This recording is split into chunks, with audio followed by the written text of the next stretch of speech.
somebody got molested or sexually abused. It ain't that. I started to watch a lot of videos by LGBT people. And a lot of them, they didn't have no background in no abuse. Now, what I found interesting was that the ones who did have a background of abuse, it wasn't like they weren't gay and then they got abused and then now they're gay. No. What I found was this. The person that targeted them, the abuser, they saw that person was gay. That young boy that wasn't ready to have sex or do anything. And they saw that, hey, that person's like me. They saw similarities, and that's why they chose that gay child. And just because the child was not engaged in sexual activity didn't mean that the child wasn't gay before that.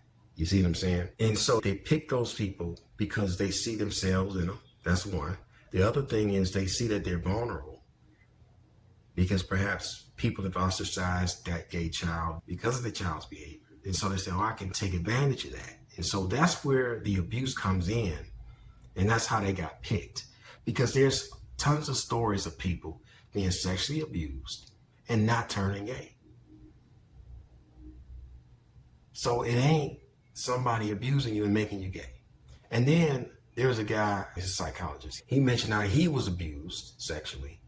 He dabbled in homosexuality, but he never got into it. He did some gay shit because he figured, okay, if my father's doing this gay stuff to me, I guess I'm supposed to be gay, right? So he starts to play around in homosexuality, but he just never got into it. So you can't make nobody if you're straight. That's where I'm at as an ex-Bible teacher and an ex-Christian. That's my journey, basically, from that to that. And I got there through listening to YouTube videos of these people talk about their life. If you want to understand somebody, just listen to them. Have some empathy for the person instead of judging them from a distance and saying they ain't shit because your religion taught you that homosexuality was a sin. I mean, out of all the sins in the book, you up here upset about two dudes fucking each other, two women kissing each other.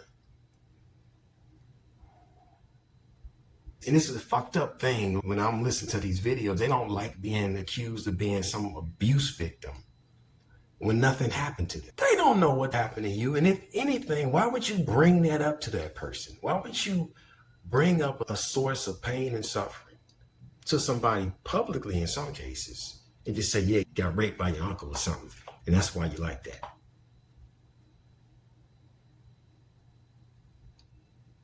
Back then, when I was a Christian, I would never say that to nobody like that because I got enough empathy not to say some shit like that. That's fucked up.